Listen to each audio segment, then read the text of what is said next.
주실 하나님의 귀한 말씀 같이 보도록 하죠. 고린도전서 2장 10절입니다. 나중에 한번 16절까지 한번 나중에 쭉 읽어보시면서 조금 어렵습니다. 그래서 제가 10절만 읽는데 여러분들 한번 16절까지 쭉 읽으면서 마침 이번 달 우리 큐티가 고린도전서니까 그 큐티책을 같이 보면서 이 2장 10절부터 16절까지 한번 보시면 굉장히 도움이 되실 것 같습니다. 우리 10절 한번 같이 한 목소리로 읽도록 하죠. 자, 시작.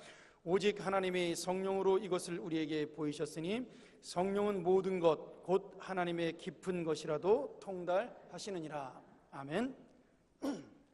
자, 오늘 우리 무엇으로 믿을 것인가? 성령 충만한 삶에 대한 세 번째 증거, 제가 8가지 정도로 말씀드리려고 하는데 오늘 세 번째 증거에 대한 말씀을 여러분과 좀 나누려고 합니다. 우리 다 받으셨죠? 네. 안 받으신 분 계신가요? 혹시 손 들어주시면 우리 교육자들이 갖다 주겠습니다. 예. 이것도 그냥 한 번 쓰고 다 쓰레기통에 넣지 마시고 집에다 차곡차곡 모아놓으시면 나중에 다 교재가 되겠죠. 물론 제가 우리 교회 홈페이지에 올려놓겠습니다만은 수요일날 우리 늘푸른 대학에서 배우는 것도 마찬가지입니다. 그거 제가 열심히 준비해서 만드는 건데 버리지 마시고 잘 간직하시면 다른 식물학 개론책 한 권 안 사도 충분합니다. 그러니까 여러분 제가 10권 정도 놓고 앞에 이렇게 요약한 거니까 보시면 좋을 것 같습니다. 오늘 성령 충만의 우리가 세 번째 증거로 볼 때 저는 매일의 삶 속에서 예수님을 증명하는 것이다 이렇게 이야기합니다. 자, 우리 지난주에 배운 대로 한번 복습 한번 해볼까요? 성령 충만은 1년에 한 번 받는 겁니까? 아니요. 언제 받는 거죠? 날마다, 매일, 매 순간마다 받는 것이 이 성령 충만입니다. 그러면은 성령 충만을 날마다 받으면 어떻게 살아야 되죠? 성령에 취해서 살아야 되죠. 여러분 우리가 에베소서 5장 16절에 보면 너희는 술 취하지 말라 이는 방탕한 것이니 오직 성령을 받으라. 아마 5장 18절에 이렇게 돼 있죠. 그 술 취하지 말라는 얘기가 뭐냐면 여러분 술 취한 사람은 성령이 취한 것과 똑같습니다. 왜냐하면 술이 취하면 뭐가 바뀌냐면 내 영혼의 주인이 바뀌게 되죠. 그래서 제정신이 아닙니다. 저는 뭐 술을 안 마셔본 건 아니고요.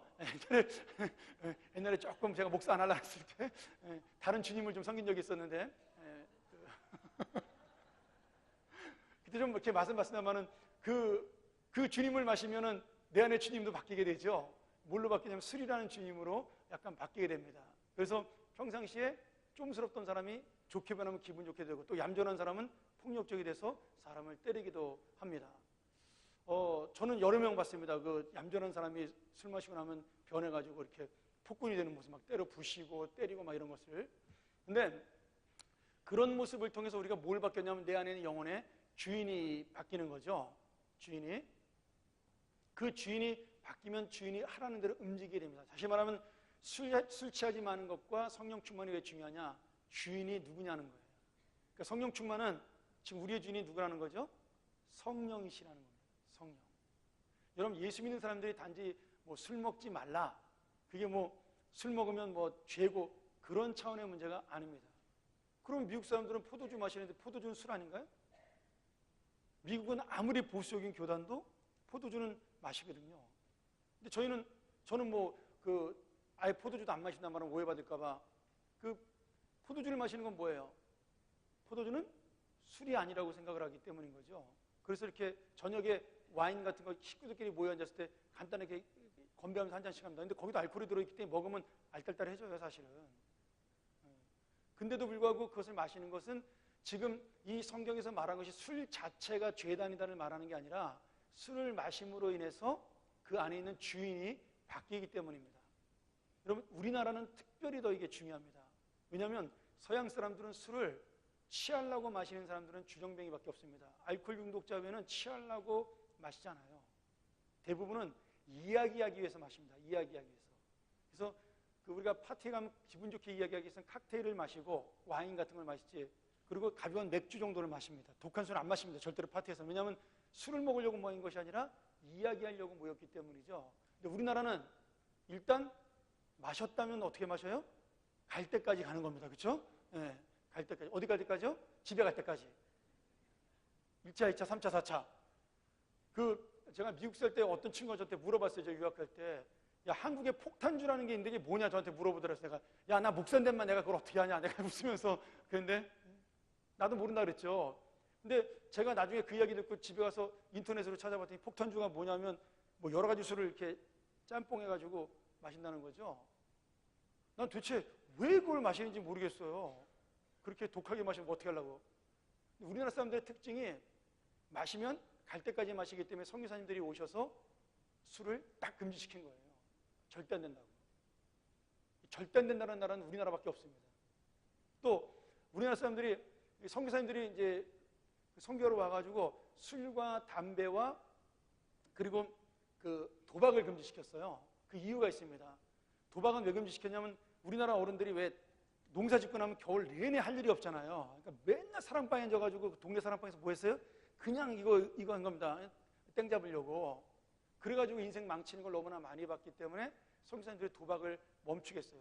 담배는 왜 끊겠냐면 옛날에 담배가 그 지금처럼 이렇게 필터가 있는 담배가 아니라 우리나라 사람도 곰방대에다 이렇게 눌러서 피웠는데 그것만 피우는 게 아니라 대마초도 많이 피웠잖아요. 옛날 할머니들이 아픈 부신 분들이 아이고 신경통 이런 거 하기 위해서. 그래서 건강을 너무 많이 해치기 때문에 하나님 주신 거룩한 몸을 그런 거로 더럽히지 말라고 담배, 도박, 술을 금지시킨 겁니다. 특별히 술은 그런 의미에서 금지시킨 거예요. 우리나라 사람들이 너무 많이 마시니까 주인공이 안에 있는 주인이 바뀔까 봐. 근데 오늘 성령이 충만하다는 것은 바로 성령에 취하는 겁니다. 똑같은 단어예요. 그래서 성령이 주인 돼서 움직이는 거죠. 오늘 에베소서 2장 10절에 보면 제가 예전에 대예배 때 한번 설교한 적이 있습니다. 한번 같이 읽어볼까요? 우리 여러분 가지고 있는 교재보고. 자, 시작. 우리는 그의 만드신 바라 그리스도 예수 안에서 선한 일을 위하여 지으심을 받은 자니 이 일은 하나님이 전에 예비하사 우리로 그 가운데서 행하게 하려 하심이니라. 여기 그의 만드신 바라는 말을 우리가 헬라어로 포이에마라 합니다. 근데 이게 영어로 뭐냐면 시를 말하는 거예요. 포엠. 시. 그래서 다른 말로 정확하게 얘기한다면 작품이라는 뜻입니다. 작품도 그냥 작품이 아니라 걸작품이라는 뜻이에요. 여러분 창세기에서 하나님께서 우리 인간을 창조하신 다음에 뭐라고 말씀하셨죠? 심히 좋았더라라고 말씀하셨어요. 강조를 하셨잖아요. 그 말은 다른 작품들도 하나님의 것이지만 특별히 우리 인간은 그 중에서도 가장 뛰어난 걸작품이기 때문에 심히 좋았더라고 말씀하고 있는 겁니다. 지금 사도 바울이 그 창세기에 심히 좋았더라는 하나님의 말씀을 가지고 와서 우리는 그분이 만드신 걸작품이라고 지금 설명을 하고 있는 거죠. 근데 그 걸작품을 만드는 이유가 뭘까요? 여러분 만약에 예술가가 조각을 해가지고 예쁘게 그림을 그리거나 거기다가 조각을 만들었다면 그 조각품 자체가 자기를 드러낼 수 있나요? 아니죠. 그 조각품이 나는 이렇게 만들어졌으니까 난 이렇게 살 거야. 그렇게 하는 게 아닙니다. 그렇죠? 그냥 주인이 시키는 대로 그냥 어디다 세워놓으면 그 조각품의 위치가 결정이 되는 거죠. 그러니까 지금 주인이 만든 작품이라는 의미는 주인이 원하는 곳에 있는 겁니다. 주인이 원하는 일을 하는 거예요. 다시 말하면 우리가 선한 일을 위하여 지으심을 받았다는 것은 하나님이 우리를 만드신 목적이 하나님의 선한 일을 위해서 우리를 창조하셨기 때문에 우리는 그 선한 일을 해야 되는 거죠. 왜요? 주인이 하나님이시기 때문입니다. 여러분 하나님이 전에 그 일을 예비하셨다 그랬어요. 어느 전이죠? 창세 전에. 이 땅에 하나님의 선한 일을 이루시기 위해서 우리를 이미 여기서 만드셨다라는 의미가 되는 거죠. 제가 미국에 있을 때 저희 동네에 아주 유명한 박물관이 하나 있었는데 거기에 미국에 딱 하나밖에 없는 미켈란젤로의 작품이 있습니다. 한번 제가 얘기했나요? 얘기했던 것 같은데. 예, 그래도 들으세요. 뭐 다 잊어버렸을 거예요. 그렇죠? 예, 보라만 잊어버렸을 테니까. 거기 포토스 미술관이라는 아주 유명한 곳이 있는데 그 미술관 자체가 굉장히 유명한 미국의 건축물이에요. 아주 유명한 건축가가 만든 작품인데 그 미술관 안에 그 16세기, 15세기에 유명했던 17세기까지 유명했던 그 인상파 화가들의 작품들이 쫙 있습니다. 뭐 루벤스키라든지 이런 유명한 사람들이 굉장히 많은데 저도 한번 구경 갔는데 저는 뭐 그림에 대해 잘 모르니까 이렇게 보다가 그 가이드한 그 안내 책자를 그 집사님 한 분이 돈을 주고 사주셨어요. 한번 보라고. 근데 거기에 가장 대문짝만하게 뭐가 나왔냐면 미켈란젤로가 13살 때 그린 작품이 거기에 있었습니다. 미켈란젤로가 몇 살 때 그랬어요? 13살에. 근데 잘 그리긴 잘 그렸어요. 그러나 제가 볼 때 다른 유명한 화가들이 그린 작품들하고 비교해 볼 때 잘 그린 그림은 아니었어요. 왜냐하면 13살에 그린 거니까. 근데 미켈란젤로가 그렸다라는 그 이유 하나 때문에 그 그림은 거기 있는 모든 박물관에 있는 그림을 다 합친 것만큼 있어요. 그 그림 하나를 사기 위해서 그 박물관장이 수도 없이 그 그림을 사기 위해서 쫓아갔었습니다. 조그만 그림에 요거보다 조금 더 커요. 근데 마귀한테 시험받는 신부가 마귀한테 시험받는 장면을 보여주는 그림인데, 나는 뭐 잘 그리긴 했지만 저게 무슨 이렇게 대단한 그림인가 생각을 해요. 13살짜리가 잘 그렸으면 얼마나 잘 그렸겠어요. 근데 그 조각가가 그 작품이 만든 사람이 누구라고요? 미켈란젤로라는 거예요. 여러분 미켈란젤로 잘 모르시죠? 굉장히 유명한 사람입니다. 그 미켈란젤로가 그린 그 조각한 다비드상 같은 경우는 아마 우리 서울을 바꾸자 해도 안 바꿀 거예요. 이태리에서요. 그 정도로 그 작품에 대해서 가치를 인정하는 사람입니다. 그 레오나르도 다빈치의 그 최후의 만찬과 비교되는 천지창조를 그린 분이죠. 거의 그 비슷한 만큼 맞먹는 분이죠. 또 동시대에 살아서 서로 비교됐던 아주 훌륭한 라이벌이기도 했고요.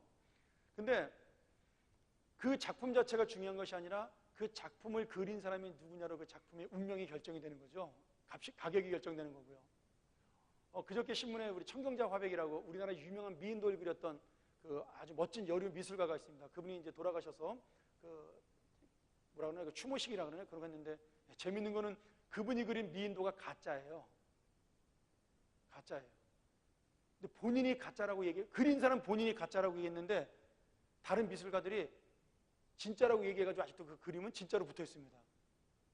말도 안 되는 얘기죠. 저는 왜 그렇게 된지 모르겠지만 아마 그 그림을 비싸게 주고 산 것 때문에 아마 서로 간에 욕먹을까 봐 그런 일이 벌어졌겠죠. 근데 자기가 그린 그림을 몰라보는 작가가 있을까요? 여러분, 자기 자식을 몰라보는 부모가 있나요? 어릴 때 봐도 단번에 압니다. 근데 그 청경자 화백이 그린 그림을 내가 가짜라고 얘기하는데 다른 작가들이 다 진짜라 그래가지고 지금도 진짜라고 알려져 있어요. 그래서 그 충격 때문에 그분이 쓰러져가지고 다시는 작품 생활 안 하겠다, 절필을 선언했다, 아주 유명한 그런 일화가 있죠. 여러분, 하나님이 청경자 화백이라는 그 여류 화백도 자기 작품을 그만큼 중요시 여깁니다. 가짜가 돌아다니는 걸 보고서 분노한 그 마음에 다시는 내가 작품 생활하지 않겠다라고 선언할 만큼 자기 작품에 대한 애착이 있어요. 그 말은 뭐냐면 하나님이 우리를 만드셨기 때문에 우리를 만드신 하나님의 그 마음에 이 작품에 대한 애착은 훨씬 더 큰 것입니다. 그러니 하나님의 작품인 우리가 하나님의 뜻대로 살아가지 못하면 하나님 마음속에 가장 큰 충격을 주는 거예요. 하나님이 가장 실망하게 만드는 방법은요, 우리가 하나님의 뜻대로 살지 않는 겁니다. 하나님은 다른 것들 때문에 낙심하거나 실망하지 않으십니다. 성령을 근심케 하는 유일한 것은 우리가 하나님 앞에 잘못 사는 거예요. 오늘 착한 일을 위하여 제하심을 받았다. 그럼 그 선한 일이 무엇일까? 선한 일이 무엇일까? 이 본문만 가지고는 알 수 없지만 우리가 창세기를 비교해 보면 알 수가 있죠. 조금 우리가 성경을 좀 멀리 볼 수 있는 눈이 있어야 되는데, 창세기 가면 하나님이 아담을 지으시고 아담에게 뭐라 그러셨죠? 땅을 정복하라. 그 다음에 생육하고 번성하고 말씀하셨어요. 그러면서 에덴 동산을 관리할 수 있는 자격을 주신 거죠. 그렇다면 지금 여기서 말하고 있는 그 선한 일이라는 것은 무엇이에요? 하나님의 나라, 다시 말하면 하나님 주셨던 에덴 동산을 우리가 다시 한번 하나님의 나라로 회복하는 것이 바로 가장 선한 일입니다. 그러면 목사님, 하나님 나라를 회복하는 게 무엇인가요? 구체적으로 여러분, 간단합니다. 내가 하루하루의 삶을 하나님의 뜻대로 살려고 내 마음속에 열심히 노력하는 거예요. 누구처럼? 죄 짓기 전에 아담처럼. 아담은 에덴 동산을 관리하면서 어떻게 했죠? 동물들을 일일이 보살피면서 그들에게 이름을 지어주고 식물들을 만져주면서 이름을 지어주면서 그 에덴 동산 전체를 관리했습니다. 여러분, 목사가 하나님 나라를 회복하는 것은 무엇일까요? 간단해요. 성도 한 사람 한 사람을 하나님의 마음을 가지고 돌보는 겁니다. 그게 하나님 나라를 회복하는 거예요. 대단한 게 아닙니다. 교인을 많이 모으는 것도 아니고 교회를 크게 건축하는 것도 아니고요, 한 사람 한 사람 안에 있는 성도의 마음속에 하나님의 마음으로 그들을 다가가 에덴 동산의 아담처럼 그들을 돌보는 것이 바로 하나님의 선한 일을 이루시는 겁니다. 여러분이 하나님의 선한 일을 이루는 것은 무엇일까요? 그냥 여러분의 하루의 삶 속에서 여러분의 자녀에게 하나님의 마음을 가지고 대하는 것이고, 여러분의 직장과 사업에서, 이 교회에서 하나님의 마음을 가지고 하루하루를 살아가는 겁니다. 제가 아침에 하나님 아버지의 마음을 이야기했지만 여러분, 거기에 중요한 의미가, 시간이 없어서 제가 다 말씀 못 드렸는데 중요한 의미가 담겨져 있습니다. 그 AD 44년에 예수님이 승천하시고 10년이 지난 다음에 유대 땅 갈릴리에 드다라는, 사도행전 4장에 보면 나오는 이단이 나타나요. 갈릴리 드다라는 유명한 이단이 나타납니다. 그가 뭐라 그러냐면 자기가 바로 예수님의 환생한 메시아라고 외쳤던 사람이에요. 지금 우리나라 이단하고 똑같죠. 그 이단이 나타나서 예수 믿는 많은 사람들을 미혹을 했습니다. 내가 메시아다 그러고 다니면서. 그래서 능력도 있고 설교도 잘하고, 그러니까 수많은 사람들이 이 갈릴리의 드다를 쫓아다녔어요.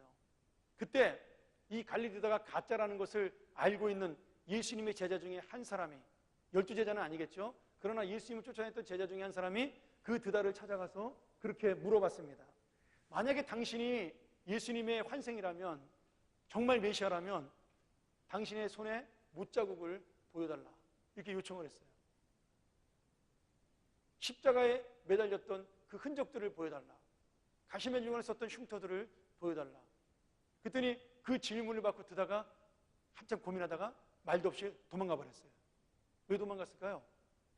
못자국이 없으니까요. 다시 말하면 가짜니까 도망갔어요. 여러분, 진짜 예수님이 우리의 예수님인 이유는 무엇이에요? 우리를 위해서 십자가 달려 돌아가셨기 때문입니다. 이게 중요해요. 예수님이 하나님의 아들이라도 우리랑 상관이 없어요. 죄송합니다. 하나님의 아들이 우리를 위해 죽으셨기 때문에 그때부터 우리와 상관이 있어지는 겁니다. 그러니 예수님이라는 단어는 결국 십자가를 지는 희생이 없으면 우리에게 아무 의미가 없는 이름이에요. 부모라는 이름도 똑같습니다. 부모라는 이름도 마찬가지예요. 여러분, 애를 낳았다고 부모인가요? 천만의 말씀이에요. 나는 그렇게 생각하지 않습니다. 여러분, 그 아이를 위해서 희생해야 부모입니다. 무조건적으로 희생해야 부모예요. 여러분, 아침에 얘기한 대로 탕자를 무조건 사랑했잖아요. 이뻐서 사랑한 거 아닙니다. 아들이기 때문에 사랑한 겁니다. 그게 부모의 마음이잖아요. 여러분, 우리가 하나님의 마음을 가지고 있다면 똑같은 거예요. 부모의 마음이라는 것은 그 자식이 이쁘기 때문에 사랑하지 않습니다. 오히려 못났기 때문에 더 애처로운 것이 부모의 마음이죠. 제가 요새 사회를 바라보면서 참 안타까운 게 뭐냐면, 지금 한국 사회가 무너져가고 있다는 증거 중에 하나가 뭐냐면, 죄송하지만 그 이혼해서 아이를 양육하는 양육권의 문제예요. 저희 때만 하더라도 뭐 이혼하면 안 되겠지만 그래도 이혼한 사람들이 생겨나잖아요. 그러면 서로 아이를 맡으려고 그랬어요. 그것 때문에 재판을 했어요. 근데 대부분 엄마한테 맡기죠. 왜냐하면 아빠가 애를 키우기 힘드니까. 그래서 아이를 부모가 서로 맡으려고 재판했는데, 지금은 재판하면 10건 중에 8건이 서로 안 맡으려고 싸워요. 안 맡으려고. 그래서 결국 재판해가지고 아빠한테 가라 엄마한테 가라 결정이 되면 그 아이를 안 맡으니까 부모가 어디로 가요? 대부분 할머니에게로 갑니다. 아니면 보육원으로 보내는 거죠. 그럼 우리가 왜 그렇게 됐을까요? 왜 그런 부모의 마음을 잃어버리는 나라가 되었을까요? 먹고 사는 게 중요하다고 생각을 하기 때문입니다. 아니, 먹고 사는 거가 아니라 잘 사는 게 중요하다고 생각을 하기 때문이에요. 애가 있으면 당장 뭐가 되죠? 그때부터 인생에 혹이 되기 시작을 합니다. 그렇잖아요. 애 딸리면 새 출발하기가 힘들어요. 애 딸리면 일하기가 힘이 듭니다. 그러니 내가 편하게 살기 위해서, 내가 좀 더 잘 살기 위해서 이제는 내 배에서 나온 자식을 포기하는 시대가 됐다라는 건 뭐예요? 우리가 하나님 아버지의 마음을 잃어버리는 나라가 돼가고 있다라는 거예요. 그게 지금 이 나라가 물질주의, 자본주의, 돈 중심으로 흘러가는 나라가 된 것의 가장 결정적인 증거입니다. 내 자식보다 뭐가 더 중요해요? 돈 버는 것이 더 중요한 겁니다. 내가 잘 사는 것이 훨씬 더 중요한 사회가 된 거예요. 여러분, 그런 마음, 이런 아버지의 마음을 포기하고 어머니의 마음을 포기하는 이상 절대로 하나님의 나라는 회복되지 않습니다. 왜냐하면 하나님이 우리에게 작품이라고 말한 것은 하나님 아버지의 마음을 우리 안에 담아놓으셨기 때문이에요. 그래서 이 선한 일, 다시 말하면 하나님이 원하시는 그 선한 일을 우리가 할 수 있도록 이 땅에 우리를 보내신 것이기 때문에, 그 일이 뭐냐면 내가 헌신하고 희생하는 겁니다. 그러니까 부모라는 이름은 희생이라는 말과 똑같은 거예요. 부모라는 이름 자체가 그냥 희생이라는 단어와 동시에 같습니다. 옛날에는 어머니라는 단어가 그랬잖아요. 저 초등학교, 중학교 때 그렇게 배웠어요. 어머니라는 이름은 그냥 베푸는 것이다. 러시아 속담에 그런 말이 있어요. 이 세상에 공짜로 주는 사람은 어머니 외에는 아무도 없다. 믿지 마라. 그러니까 누가 나에게 무슨 물건을 준다, 뭘 좀 잘해준다, 그거 믿지 말라는 얘기예요. 러시아 사람들이 도둑놈들이 많은가 봐요. 근데 그 러시아 사람도 어머니만큼은 예외를 쳤어요. 나에게 거저주는 사람은 어머니 외에는 없다라는 거예요. 여러분, 이 마음을 잃어버리면, 이 마음이 성령 충만의 마음이고요, 이 마음을 잃어버리면 선한 하나님 나라는 그때부터 무너지기 시작을 하는 겁니다. 교회 목사가 바로 그 어머니, 영적 어머니고 아버지잖아요. 그 마음을 잃어버리는 순간 교회는 무너지는 것이고요, 목자의 마음이 바로 그 어머니와 아버지의 마음입니다. 그 마음이 무너지는 순간 그 목장은 무너지는 겁니다. 이 나라의 지도자가 그 마음을 놓치고 사는 순간부터 이 나라는 무너지는 거예요. 어머니, 그래서 우리가 그 나라의 지도자를 국부라고 그러잖아요. 국모라고 부르고. 여러분, 대통령이기 때문에 국부가 아니고 이 나라 국민들을 어버이의 마음으로 보기 때문에 존경하는 국부가 되는 겁니다. 그러니 오늘 성령 충만이라는 것이 뭐예요? 그 삶 자체를 통하여 내가 예수님의 못 박히신 십자가의 목구멍을 증거하는 거예요. 그게 보여야 그분이 진짜 예수님인 거예요. 아무리 능력이 많아도, 아무리 실력이 좋아도 이 십자가의 목구멍이 없는 한 그 인생은 예수 그리스도가 아니고 메시아가 아닌 겁니다. 그러니 여러분, 우리가 하나님의 작품으로서 어떻게 살아야 되는지, 성령 충만한 삶으로서 어떻게 살아야 되는지, 이 마음을 가지고 지금 하나님께서 에덴 동산에 주셨던 그 아담의 마음, 아버지의 마음, 부모님 마음을 함께 우리가 움직여야 진정한 하나님 나라를 회복할 수 있다는 거죠. 저는 우리 교회가 좀 그런 교회가 됐으면 좋겠어요.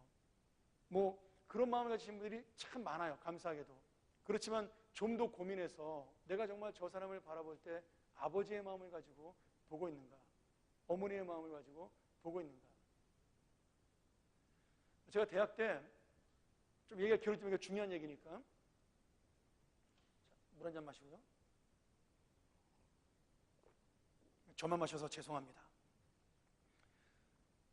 제가 대학 때 저희가 이제 막 데모를 하잖아요. 그때는 이제 데모를 안 한 사람이 없었으니까, 뭐 84년도, 5년도, 6년도, 7년도에는 그러면 우리 친구들 중에 아주 극렬한 그 사상을 가진 애들 있잖아요. 앞장서는 애들. 저는 이제 뒤에 따라다니면서 구경만 했지만, 그럼 이제 그 친구들이 이제 막 열정적이고 답답한 마음에 도서실에 와서 우리 공부하고 있는데 와가지고 막 소리를 지르는 겁니다. 지금 이 조국이 다 망해가고 있는데 너희들 이 도서실에서 한가하게 책이나 볼 것이냐, 이 나쁜 놈들아, 이 이기적인 이주들아, 나오라고 막 소리를 지르고 도서실에 불을 꺼버리고 막 그래요. 근데 그때는 공부하면서 좀 미안하기도 했어요. 사실은 걔네들은 칠탄 마시고 막 이렇게 내맞아가면서 그러니 조국을 위해 일하는데 나는 도서실에 앉아있다는 게 옳은 건가, 그런 고민도 들었습니다. 근데 한 친구가 굉장히 가난했던 제 친구가 있었어요. 걔는 공부밖에 몰라요. 근데 그 친구가 한 번은 그러는 거예요. 커피 마시면서 나한테 그 자판기, 우리 그 도서실 앞에 있는 자판기에서 커피 마시면서, 야, 쟤네들은 진짜 한가하다. 나는 말이다, 장학금 못 받으면 학교를 못 다녀. 응? 지금 조국보다 중요한 거는 나 졸업장이야. 그러더라고요. 아니, 제가 그 말에 충격을 받은 거예요. 근데 나도 걔만큼 가난했어요. 저도 뭐 방학 때 돈 안 벌면 학교 못 다녔거든요. 제 소원은 여름방학 때 좀 놀러 다니는 거였습니다. 매일 뭐 도서실 가서 아르바이트하고 뭐 아니면 노동일하고 서빙하고, 대학교 2학년 넘어가면서 이제 전도사 생활하면서 이제 그게 풀렸죠. 교육자 생활하니까 등록금이 이제 사례비로 받았으니까. 근데 그 전까지는 저도 숨돌 틈 없이 돈을 벌지 않으면 살 수 없는 그런 시절이었으니까. 근데 그 얘기를 하는데 나는 그 정도까지 생각을 못했어. 그래도 우리 엄마가 해주겠지. 속으로 그런 마음이, 내가 안 되면 어떻게라도 뭐 빚이라도 해주겠지. 근데 그 친구는 근데 그것도 없는 거예요. 근데 저놈의 자식들은 배가 불러서 그래. 그러더라고요. 근데 제가 충격을 받았어요. 한 번도 나는 내 친구를 같이 이렇게 밥 먹고 커피를 마시면서도 그렇게 힘들었을 거라고, 그 마음속에 저 데모하러 나가는 아이들조차도 한가하고 여유로워서 그랬을 거라는 그렇게 불쌍한 마음을 가지고, 그렇게 안타까움을 가지고 이 세상을 살아가는 거를 제가 1년 내내 같이 다니면서 못 본 거예요.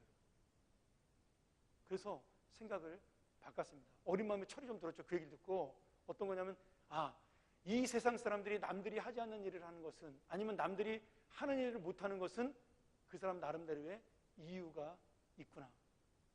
그때 처음으로 그 생각이 들었습니다. 그런데 참 재밌게도 그때 가장 극렬하게 앞장섰던 많은 아이들 중에 지금 가장 극렬하게 자기 이익을 위해 살아가는 사람도 많다라는 거예요. 아이러니하게도 말이죠. 지금 30년이 지나서 우리의 인생을 돌아보면 그때 뭐 꼬리배에 서가지고 눈치만 보고 있던 저는 여전히 그래도 그냥 하나님 뜻대로 살으려고 이렇게 애쓰려고 몸부림치는 흔적은 보이는데, 그 중에 그 돌 던지고 화병 던졌던 많은 아이들 중에 앞장섰던 아이들은 그 모든 걸 다 잊어버리고 그냥 세상 물결과 사는 사람들이 많다라는 거죠. 근데 그 고민을 나눴던 내 친구, 그 친구는 자기의 때가 되자 열심히 살고 지금도 진실하게 살려고 부자는 아니지만 애를 쓰고 있다라는 겁니다. 여러분, 우리가 지금 잘 생각을 해야 되는 게 뭐냐면, 내가 옳다고 해서 남들이 그 옳은 일을 안 하는 것이 잘못은, 죄는 아니라는 거예요. 그러니까 그 사람의 사정을 이해할 수 있는 마음이 뭐예요? 오죽하면 도서실에서 저렇게 최루탄이 날리는데도 공부하고 있을까? 여러분, 최루탄 터지면 도서실 가니까 들어오거든요, 그게.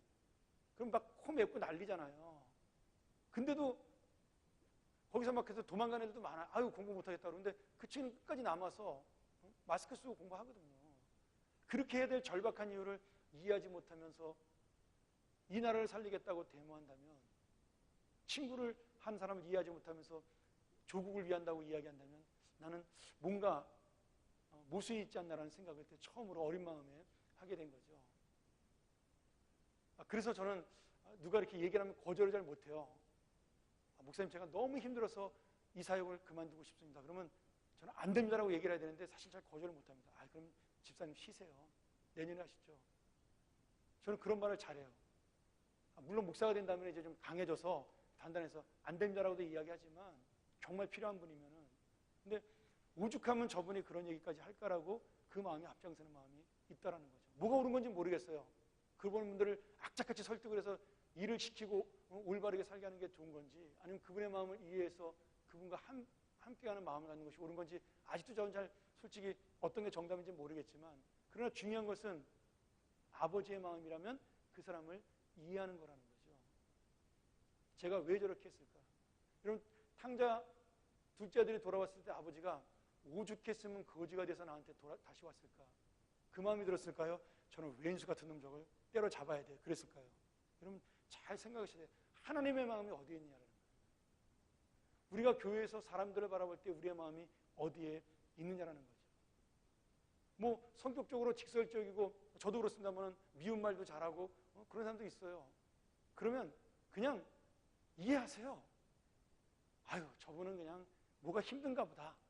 얼마나 힘들면 저렇게 교회라도 나와서 이야기를 할까. 그러면 좀 편해지는 거죠, 서로가. 그리고 그게 또 하나님 앞에 좋은 선한 일을 하는 어떤 기초가 된다라고 저는 믿습니다. 뭐 우리가 얼마나 큰 하나님의 일을 하겠어요. 제가 우리 청년분들한테는 니네가 미래의 지도자다 내가 맨날 그 얘기하지만, 걔네들은 꿈이 있잖아요, 20대니까. 근데 저희 뭐 5, 60대 뭐 무슨 꿈과 희망이 있어요. 그냥 열심히 사는 게 최고죠. 그렇다고 또 꿈과 희망을 버리시면 안 됩니다. 그런 의미는 아니고요. 뭐 대단한 걸 꿈꾸는 게 아니라, 내가 지금 살아가는 한순간의 삶 속에서 정말 하나님의 마음을 가지고 선한 일이 무엇인가, 내가 하나님의 작품답게 하나님을 주인으로 삼고 섬기는 것, 그것이 성령 충만이라는 겁니다. 자, 하나만 더 이야기 마치죠. 너무 긴데 그래도 2번은 다음 주에 하죠. 2번은 다음 주에 하고요. 2번 하면 너무 길 것 같습니다. 그래서 제가 여러분에게 마지막으로 드리고 싶은 말은 그거예요. 여러분, 예배당 안으로 들어가는 삶이 아니라, 예배당 안으로 들어가는 삶보다 중요한 것이 뭐냐면 예수님 안으로 들어가는 삶입니다. 이건 제가 한 말은 아닙니다. 그 맹집사 이야기라는 그 꽁트 소설집에 나오는 그 작가가 쓴 이야기예요. 제가 나중에 한번 기회가 되면 그 이야기 하겠습니다만, 그 예배당 안으로 우리의 마음이 들어가는 것보다 중요한 것이 뭐예요? 우리의 마음과 우리의 삶이 예수님 안으로 들어가는 겁니다. 그 예수님 안으로 들어간다는 것은 예수님의 마음을 가지고 살아간다는 거죠. 이것이 우리가 없어지면 우리의 마음이 하나가 되지 못하고 흩어지게 되는 겁니다. 자, 재밌는 얘기 하나만 하고 마치겠습니다. 여러분, 이판사판이란 말 아시나요? 이판사판, 공사판. 공사판은 없는 말입니다. 지어낸 말이고요. 여러분, 원래 이판사판은 불교에서 나온 말이죠. 우리나라 사람들이 불교를 잘 믿었기 때문에 불교에서 유래된 말이 참 많습니다. 야단법석이란 말도 불교에서 나오는 말이죠. 그 다음에 아수라장 이런 거 다 불교 용어거든요. 그다음에 난장판도 아마 불교 용어로 제가 알고 있습니다. 아니면 시장 용어인가요? 하여튼 간에. 근데 이 이판사판이 불교 용어인데, 이판사판이 뭐냐면 옛날 그 조선시대 때 불교가 처음에 이제 탄압이 됐어요. 왜냐하면 그 고려시대 그 왕족이나 귀족들이 다 불교를 믿었기 때문에 그 조선시대가 되면서 불교를 탄압하면서 그 왕족들과 고려시대의 귀족들을 억압을 한 거죠. 그래서 세력을 죽인 겁니다. 그러니까 불교 자체를 억압한 게 아니라 사실은 고려의 그 왕권을 죽이고 귀족들의 세력을 누르고 조선의 왕권을 세우기 위해서 조선의 그 이성계나 아니면 이방원이 그 불교를 억압을 하기 시작을 했어요. 그래서 불교가 점점 힘들어지기 시작을 했습니다. 먹고 살 게 없기 시작을 했어요. 그래서 불교에서 호구지책으로 어떤 일이 생겼냐면, 원래 불교는 그 산에 가서 수도를 하는 거죠. 우리나라는 소승불교를 믿습니다. 대승불교하고 소승불교가 있는데, 대승불교는 원효대사가 중심으로 해서 세상에 나와서 전하는 거예요. 세상 사람들과 같이 움직이면서. 근데 우리는 그 신라시대 때부터 의상대사의 그 영향을 받아서 그 법성경이라나요? 그래서 그 소승불교로 가게 됐습니다. 소승불교는 산속에 들어가서 고행하고 수행을 하는 게 그 소승불교의 목적이에요. 스스로 해탈하는 것. 지금 우리나라에 나와 있는 모든 불교 중에 대부분이 다 소승불교입니다. 뭐 조계종이든 법화종이든 뭐 천태종이든 다 똑같은 거예요. 이름만 다르지. 그런데 이 소승불교에 있던 사람들이 산에서 고행만 하고 수행만 닦으니까 불교를 억압하니까 사람들이 안 오잖아요. 먹고 살려면은 시주를 해야 되는데 쌀도 갖고 오고 이렇게 먹을 걸 갖다 줘야 하는데 아무도 안 오는 거예요. 그래서 다 굶어 죽게 생겼어요. 절이 망하게 생겼단 말이죠. 그래서 어떤 일이 생겨났냐면, 그 절에 있는 스님들을 반으로 나눠서 반은 우리 불교의 정신인 수도를 해라, 수도를. 그래서 그거를 이판승이라고 불렀어요. 이판승. 그리고 다른 말로 말하면 공부승이라고 불렀습니다. 공부승. 공부하고 그 설법을 연구하는 그런 학자들인 거죠. 그 다음에 예불을 드리고, 그 다음에 나머지는 나가서 시주받고 일을 해서 먹고 살 거를 찾아라. 그거를 사판승이라고 불렀습니다. 그러니까 이판승과 사판승이 이렇게 나눠진 거죠. 그거는 이 절을 살리기 위해서 이판과 사판이 나눠진 거예요. 그런데 잘 보세요. 이 이판과 사판이 굳어지기 시작을 하면서 세력화가 됐습니다. 이판의 그 세력이 됐고 사판의 세력이 있는 거죠. 야, 너네는 우리가 없으면 못 먹고 살아. 그럼 이판은 뭐라 그래요? 야, 우리가 연구하지 않으면 이 절이 어떻게 정통성이 유지가 되겠냐. 이러면서 서로 세력 다툼을 하게 된 거예요. 그러다가 점점 불교가 더 어려워지니까 이판승들이 줄어들기 시작을 했습니다. 그래서 너도 나도 먹을 걸 찾아서 어떻게 됐어요? 사판승이 돼서 나가게 된 겁니다. 그래서 그 이판과 사판이 구별이 없어지면서 그 말이 무슨 말이 됐어요? 이판, 사판이 된 거예요. 구별할 수 없이 섞였다는 말이 된 거죠. 여러분, 근데 불교에도 이판, 사판이 있고요. 그 다음에 구교에도 이판, 사판이 있습니다. 구교의 이판, 사판, 다시 말해 캐토릭의 이판, 사판은 뭐냐면 신부와 수도승이에요. 수도승이 이판이라면 교회에서 그 월급을 받고 일하는 사람들은 이판승이 되는, 그 사판승이 되는 거죠. 행정적으로 일을 하는 거니까.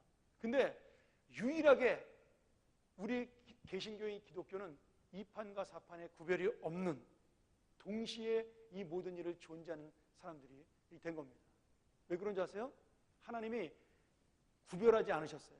우리에게 제사장의 직분을 주면서 그런 직분들을 구별하지 않고, 너는 일하면서 함께 그것 일하는 것 자체가 바로 거룩한 것이라는 것을 우리에게 가르쳐줬기 때문입니다. 이해가 되세요? 네.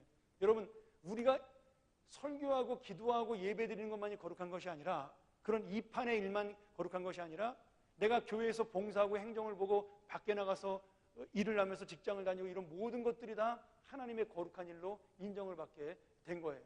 그러니 이것도 거룩하고 저것도 거룩하니까 우리는 이판사판의 구별이 없이 모든 것이 하나로 되는 겁니다. 그러니 성령 충만이라는 것의 그 마지막 모습은 뭐예요? 사실은 내가 어디에 있든지 하나님의 사람으로, 바른 하나님의 성도로, 하나님의 자녀로 하나님의 마음을 가지고 살아가는 겁니다. 여러분, 이 세상에 거룩한 것과 속된 것은 절대 없습니다. 그것은 하나님이 구별하지 않은 거예요. 우리가 구별한 겁니다. 하나님은 거룩한 것을 포기하고 이 땅에 더러운 곳으로 내려오셨어요. 그분이 예수님이잖아요. 예수님이 오심으로 말미암아 우리 뒤에 있는 휘장을 반으로 갈라서 더 이상 지성소와 성소의 구별을 없애고 모든 이방인들도 다 이곳에 들어올 수 있는 은혜를 얻게 되었습니다. 그러니 우리가 여러분 어떤 것이 더 거룩하냐 그런 논쟁을 할 필요가 없어요. 그냥 하나님의 삶을 사는 것이 거룩한 겁니다. 제가 내년에 우리 청소년부 교육자들이나 또 아니면 주일학교 교육자한테 좀 옷 좀 편안하게 입고 다니라고 그러려고 그래요. 여러분, 양복을 입으면 청소년부 애들이 접근을 안 합니다. 그거 아세요? 넥타이 메고 설교하면 애들이 얘기를 안 해요. 요새 애들은 청바지 입고 티셔츠 입고 같이 놀아줘야 아이들이 좋아합니다. 근데 교육자라는 것 자체가 겉으로도 거룩해 보여야 되니까 다 양복 입고 넥타이를 매잖아요. 근데 우리는 늘상 그렇게 봐왔기 때문에 그것을 당연한 것으로 여기는데 실제로 청소년부 애들한테 물어보세요. 여러분, 제가 올라가면 애들 저한테 인사도 잘 안 합니다. 왜? 어려워서요. 근데 자기네 전사님은 좋아하잖아요. 맨날 같이 움직이니까. 우통복같이 노니까 그런 거예요. 여러분, 그러면 아니 교육자가 목사님이 돼가지고 넥타이도 안 메고 청소년들 앞에 설교해? 여러분, 넥타이를 메고 안 메고가 중요한 것이 아니라 양복을 입고 안 입고가 중요한 것이 아니라 그 아이들, 지금 이 청소년부 목사의 사명은 뭐냐면 아이들을 하나님의 마음으로 돌보는 거예요. 예수님이 이 땅에 내려오신 마음으로 그 아이들을 돌보는 겁니다. 그럼 그 아이들 안으로 들어가기 위해서 교육자 안으로 들어가는 게 아니죠. 그 아이들 안으로 들어가기 위해서 예수님의 마음을 가져야 한다는 겁니다. 여러분, 우리가 이 신앙의 패러다임을 바꿀 수 있어야 돼요. 정말 하나님이 원하는 것이 무엇이냐? 하나님이 원하는 것은 결국 한 생명이 살아나는 겁니다. 그 생명을 살리기 위해서 예수님은 죽기까지도 하신 거예요. 뻘거벗기까지도 수치를 당하신 겁니다. 그런 의미로 생각을 한다면 우리가 좀 더 자유스럽고 오픈된 마음으로 하나님의 일이 진짜 무엇인가를 고민할 수 있는 교회가 돼야 된다는 거죠. 지금 어떤 교회든지 청소년 사역자는요, 복장이 자유로워요. 저도 좀 부담되더라고요. 아니, 제가 미국에 있을 때 저희 학교로 그 유명한, 미국에서 굉장히 유명한 청소년 사역자 20대 애가 아니 전사님이죠. 그러니까 목사에서 바로 작전에 그 부흥회를 인도하러 왔어요. 근데 말이죠, 청바지에다가 셔츠 입고 금목걸이 메고 왔더라고요. 여기다가요. 야, 저희는 적응이 안 되더라고요. 근데 그 대학생들, 우리와 함께 예배드렸던, 거기 한 2만 명 정도 모여서 예배드리는 곳인데 그 대학생들이요, 그 친구의 설교에 열광을 하고요, 찬양을 하고요, 그 친구의 그 뜨거운 메시지에 울면서 하나님 앞에 헌신하는 모습을 보면서, 근데 나는 자꾸 금목걸이가 눈에 걸리는 거예요. 이게 반짝반짝거리는데, 참, 배운 게 도둑질이라고 한국에서 맨날 그렇게 하면 안 된다고 배웠으니까, 아유, 저래도 되는 건가? 뭐야, 그 운동화 신고 와가지고, 농구화 신고 와가지고 설교하고 이렇게, 그것도 꺾어 신었어, 신발도. 그런 것만 자꾸 눈에 띄는 거예요. 근데 내가 나온 우리 같이 공부하던 저랑 같이 공부하던 미국인한테 물어봤어요. 야, 그 친구 어떠냐? 그랬더니 최고라는 거예요. 뭐, 인크레더블 막 이러면서 좋아하는 거예요. 근데 내가, 옷이 이상하고 신발도 이상했더니, 그랬어? 자기는 못 봤대. 자기는 옷을 어떻게 입었는지 신발 어떻게 신었는지 하나도 모른대. 그러니까 저랑 관점이 다른 거예요. 그 친구는 뭐에 집중한 거예요? 그 형제가 저는 복음에 집중했는데 나는 신발과 옷에 집중한 거였어요. 저는 그것 때문에 고민 많이 했습니다. 무엇이 나를 만드는가? 무엇이 나를 지금 세우고 있는가? 그때 제가 고민을 또 한번 해본 적이 있습니다. 여러분, 우리가 하나님의 마음이라는 게 무엇인지를 잘 고민한다면 여러분에 있는 것들을 많이 열 수가 있어요. 하나님이 좋아하는 것들로 많이 내가 내려놓을 수가 있습니다. 뭐 꼭 제가 옷 얘기만 하는 게 아니라 지금 옷을 빗대서 얘기했지만 지금 다른 여러 가지를 이야기하는 겁니다. 먹는 것부터 시작해서 예배 드리는 거, 우리가 살아가는 하나하나, 그냥 내가 우리 아이들을 대하고 아니면 우리 부모들을 대하는 그런 모습 하나하나가 정말 내가 하나님을 향한 마음으로 아니면 하나님의 마음으로 그들을 대한다면, 아버지의 마음으로 대한다면 어떻게 변할 것인가, 그 고민이 바로 성령 충만의 세 번째 증거입니다. 할렐루야. 우리 기도하죠. 우리 한번 이 말씀 기억하면서 기도하기 원합니다.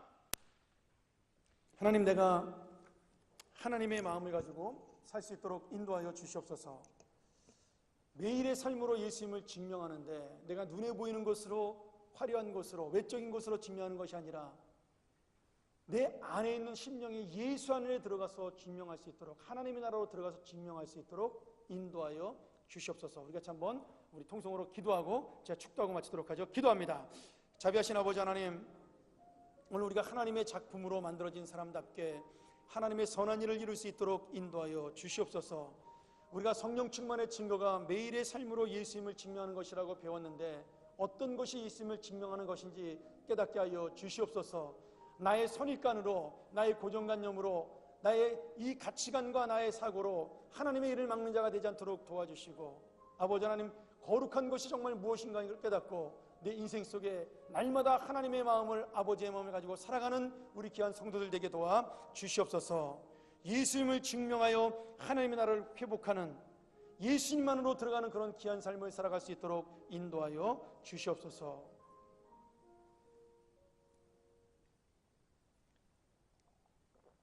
하나님 아버지, 감사합니다.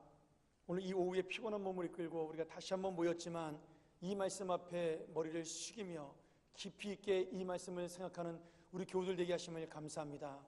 전하는 자가 부족해서 하나님께서 이 말씀의 본질적 의미를 잘 깨닫게 하지 못했다면 용서해 주시고, 우리 진리이신 성령님이 한 사람 한 사람의 마음속에 찾아가서 이 놀라운 성령 충만의 삶, 날마다의 삶 속에서 예수님을 증명하는 삶, 예수 안으로 들어가는 삶, 하나님 나라를 회복하는 삶을 찾게 하여 주시옵소서. 이 한 주간 또한 이 바로 그런 거룩한 삶이 되게 도와주옵소서. 우리가 일주일 후에 다시 만날 때는 그 삶으로 가득 찬 성령의 은혜를 가지고 만나는 귀한 예배가 되게 하여 주시옵소서.